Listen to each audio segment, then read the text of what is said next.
Aqui no nosso quintal, pertinho da gente aqui em Limeira, o Guarani precisava vencer a Inter de Limeira e torcer para que o Mirassol perdesse para o São Paulo.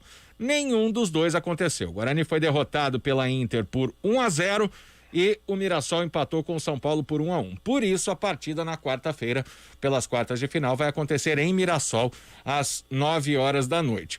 E o técnico Alan Al, depois da segunda derrota consecutiva do Guarani, 1-0, gol de Mardley, belo nome do jogador da Inter, hein? Mardley.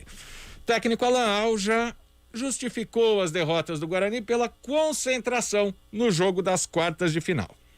Eu acho que jogos decisivos são todos, né? Tanto é que a gente conseguiu classificar justamente ganhando de equipes que vinham num momento bom, que a gente sabia da responsabilidade para continuar vivo na competição.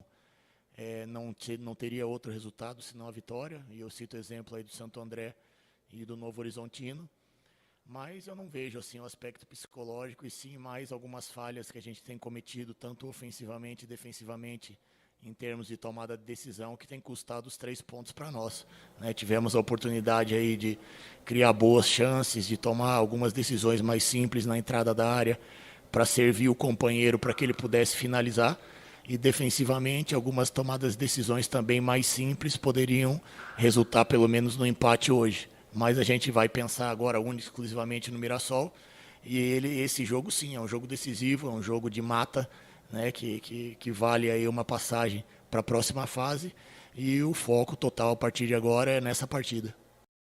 E para essa partida